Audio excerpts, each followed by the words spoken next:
घरची आठवण रेसिपीमध्ये आपलं सगळ्यांचं स्वागत आहे। आज आपण बनवूया आलू मटारची भाजी। कुठलेही बाजारातील विकत्रीचे मसाले न वापरता अगदी आपल्या घरात उपलब्ध असणारे सर्व पदार्थ वापरून हॉटेल जशी भाजी आपण बनवलेली आहे। त्यासाठी मी 4-5 बटाटे उकडून घेतलेले आहेत। भरपूर असा कांदा घेतलेला आहे, धने जिरे पावडर, लाल तिखट, मीठ, 4 लवंगा आणि 1 इंच दालचिनी, अद्रक, टोमॅटो आणि मटर आणि तमालपत्र। तर आता आपण हे मटर आहे ते 5 मिनिट उकळून घेऊया, शिजवून घेऊया। याला आपण थोडंसं मीठ घालू म्हणजे हिरवेगार तसेच राहतात। आणि आपण आता कांदा फ्राय करायला घेतलेला आहे। या कांद्यामध्येच आपण 1 इंच दालचिनी आणि 4 लवंगा ह्या आपण छान अशा भाजून घेऊयात। थोडंसं तेल टाकलेलं आहे आणि छान असं लालसर होईपर्यंत कांदा आपण परतून घेऊया। बघा छान असा ब्राऊन कांदा झालेला आहे। लगेच आपण याच्यात टोमॅटो पण घालूया। टोमॅटो आणि कांदा आपण छान असं लालसर होईपर्यंत 5 मिनिट परतून घेऊया। नंतर आपण मिक्सरच्या भांड्यामध्ये काढून थंड होऊ द्या आणि थंड झाली की याची पेस्ट बनवून घ्या।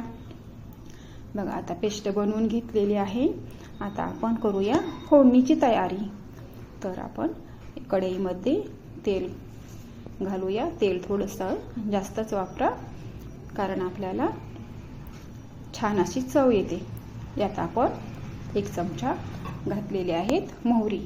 मोहरी अशी छान तडतडली की लगेच आपण घालूया जिरे। जिरे पण छान तडतडू द्या आणि लगेच आपण 4-5 असे कढीपत्त्याची पानं घालूया। कढीपत्ता छान परतला की आपण अद्रक लसूण पेस्ट पण वापरूया। अद्रक लसूण पेस्ट हे चांगली ब्राऊन होईपर्यंत परतून घ्या। यात आपण बनवलेली कांदा आणि टोमॅटोची पेस्ट घालू। छान अशी पेस्ट पण 5 मिनिट आपण परतून घेऊ। जास्त वेळ परतायची गरज नाही कारण आपण अगोदरच कांदा आणि टोमॅटो फ्राय करून घेतलेले होते। यात आपण घालूया लाल तिखट। आपल्या चवीनुसार आवडीनुसार तुम्ही घालू शकता। यात आपण लगेच धने जिरे पावडर घातलेली आहे। 1 ते 1.5 चमचा मीठ, चवीप्रमाणे तुम्ही वापरू शकता। आणि आपण बटाटे अशा हातानेच कुस्करून घेतलेले आहेत। हातानेच कुस्करा म्हणजे त्याच्यात सगळं पाणी ओढून घेतले जाते। छान असं याला मिक्स करून घ्या।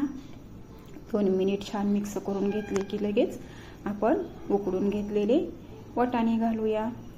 हे सर्व साहित्य आपण छान परतून घेऊ आणि वरतून आपण शिजण्यापुरतंच थोडंसं गरम पाणी घालूया।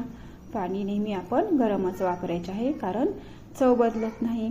यात आपण 2 चमचे शेंगदाण्याचं कूट पण घातलेले आहे। ही भाजी एकदम हॉटेलसारखी लागते। आणि थोडेसे वरतून आपण कोथिंबीर घालूया। कुठलेही आपण इथे एकत्रीचे मसाले वापरलेले नाहीत। तुम्ही नक्की करून बघा, अप्रतिम चव लागते। नक्की करून बघा। आवडले असेल तर शेअर, लाईक आणि सबस्क्राईब करा। श्री स्वामी समर्थ।